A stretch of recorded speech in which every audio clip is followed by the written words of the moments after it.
सनम को सगुन दाराम में सानताड़ सावता यूट्यूब चैनल रे सनम को ठेले छाट गे जोहार तेहन दो मिड नेता को दाला के ओना को बारते बन गपाल मारा ठीक है। तो खगेन मुर्मू बन बड़ाई गया उन्हीं को दाला का दिया तो ओना को बारते बन गपाल मारा। चलो तो जैसे हम लोग के तो वीडियो स्टार्ट कर रही है।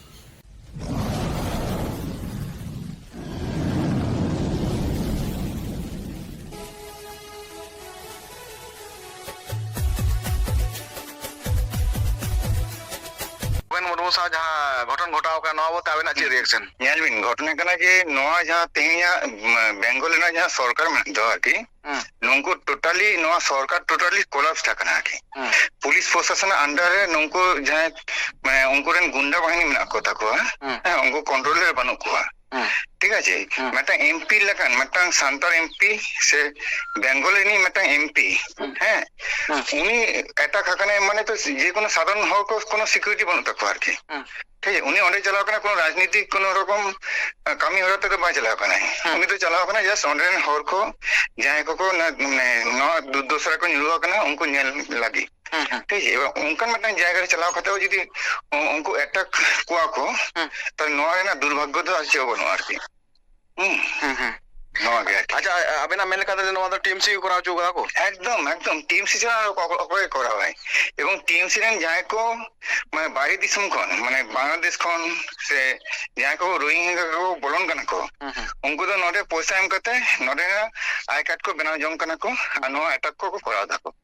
कारण आलिन ओंडे 5 बछर लेकालिन कामी आका ओने एरिया रे ओने डुआर्स एरिया रे हैं डाक्टर हिसाब ते ओंडे नौका परिवेश बांग थाहे कना जथेष्ट शांतशिष्ट परिवेश कना आदिवासी एरिया कना राजवंशी को मना को साधारण हर को मना अब दोन बड़ा के राजनीति बेसी मेना अब इंडिया रे तो झोतो रे राजनीति झोतो किछु रे तो ओना सावते आबरन सानताड़ को जोड़ा कना राजनीति करे नेता को सीता को बेना कना को तो ना राजनीति सिस्टम दो कोई को बनाव कदा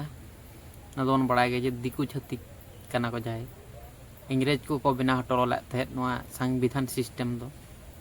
तो ना पर तो दिकु को कोना को फुलोइता दिकु कोना को मेंटेनेंस दा तो किछु को मेंटेन दा तो ना दो अब सानताड़ को दो बांग कना अब दो सानाम होड़न बड़ा जे मजी आर सिस्टम मेना तबना अब तो जहाँ तीना अब सानताड़ को बोलन कना नेता सेता रे उनको दो सेता लेका को ले गनोआ कारण दो कना मालिक दो मेनाया चितान रे आर आम दो मालिक जगह दो बाम चलाव कना से तीन रे हो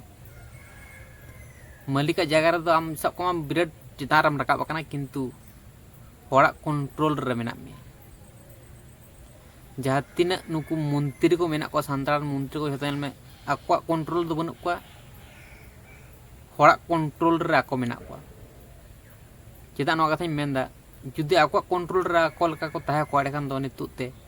अब सानताड़ सावतार ना दो अडिगान के उन्नति को सानताड़ होड़ को अडिगान के उन्नति हुई को चेदा समन बड़ा जे नंबर 1 सिटीजन जहाँ मेना तबन द्रौपदी मुर्मू तो उनकिन जुदी किन उयहर किया उनकिन उयहर लेकाते यदि किन कमी दाड़ेवा के एडकान तो सानताड़ को नौका रेके नचार दो अमन ताहे को जोतोड़ जहाना बन कमी की गया अको हम बेकार दो अमन ताहे को होय बाय चांस रे मिटन बार हड़ मी हड़ बार हड़ बेकार को ताहे को है से बांग तालो कोंका लका बेकार होवां को ताहे को किंतु नेतु उन्हें मंत्री को मेना को किंतु चे कमी को लगा कना अब और नवा कथा अब एडी गे बड़ा लगती तबन चितार दो को तहना मालिक किंतु लातार जहाँ तीन सेता को तहना माने आयरन जहाँ तीन असूल सेता को तहना उनको आगे आघात हुआ उनको आगे खपर तपाम हुई तक उनको को मापा गपजा किंतु जहाँ मालिक कना उनी दो तीस रहो बाय खपरिया से उनी दो बांको आघात दाड़ाया तीसरा बांको आघात दाड़ाया उनी दो अड़ी गान गे उनका नेल बड़ा हुई कना जे जहाँ तिना नेता को मेना को ताबोना माने सांतार सांतार हड़ गे दाल गज को दाल गज धाबी बेसी नेल हुई कना सांतार सांतार को दाल गज कर को नेता नेता को तापामा नेता नेता कते आर दाल गज को दिक्कु दो बाम नाम को जे दिक्कु साला खबर तपाम होइना दाल बड़ा के किंतु बांग को गज के गज दुफी तो उनका लका दो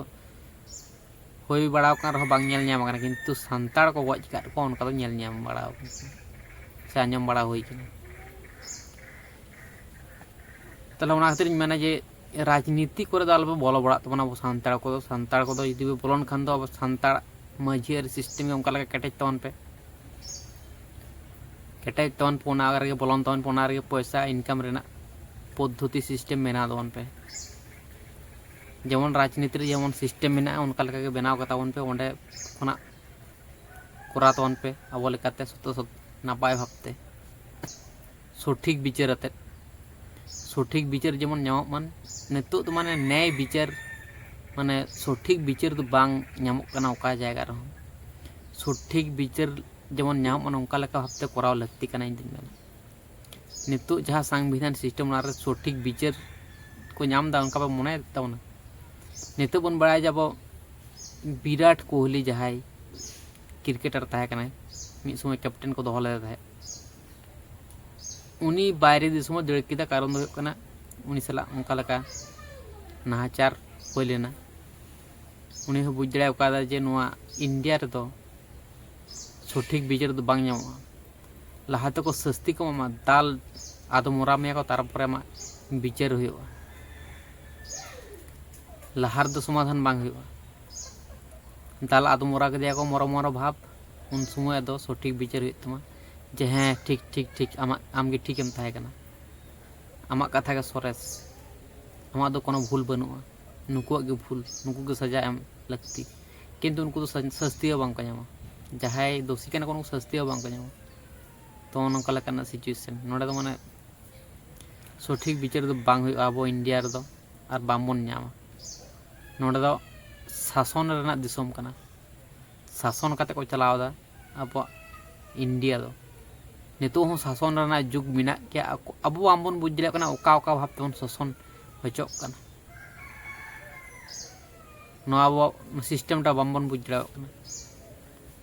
लाहाते दो जोर जबरदस्ती कते को शासन को थे इंग्रेज को चाबुक ते को दाल को आदमरा को दाल जीरो जीरो कते को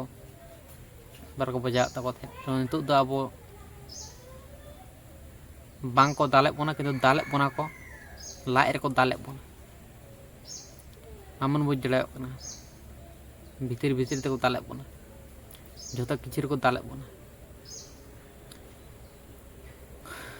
जोता चिन ले बन गे चे रे शासन कते को दोहे बोना जेमन अब दो नोआ दिसम रन मालिक के बन सनाम हड़ को बड़ाय तबना प्रत्येकटी मानमी को बड़ाय को प्रत्येकटी सांतार हड़ को बड़ाय किंतु अब तो मालिक होय कते अब न अब बुझ तोन पे से अब जमाना टैक्स लगावन के घोड़ी ना टैक्स लगा को से हेडफोन ना टैक्स लगा को चेयर ना टैक्स लगा को दिन हिलो आम मिटका कते गेम से परिवार रे मिटका कते हम प्रत्येक दिन 3 टाका है कना मेटन अतुर रे 3 हड़ को ताहेना 3 हड़ को ताने मेटन अतुर रे मोड़ा हड़ कते साब को मसे मेटन ओड़ा रे ताल 3 पैसा है कना नवन हुस्मान तो बुझ दड़े के तवन पे चे चिक लगती कना आपे कमेंट सनाम हड़ के बुद्धिजीवी हड़ कान तबना पे तो मारांग मारांग हड़ को पे नेल तबना वीडियो को तो आपे के ले दोन पे चे चिक लगती कना बांग कना कमेंट कते ले दोन पे ठीक है तो जहाँ खन को पे नेले सब्सक्राइब का तबन पे खान फ्लो तबन पे ठीक है तले तेना वीडियो ने बुगी तकना दरन स्टूडेंट ने पे चलतो सनाम ठला सर गोड़ चुहार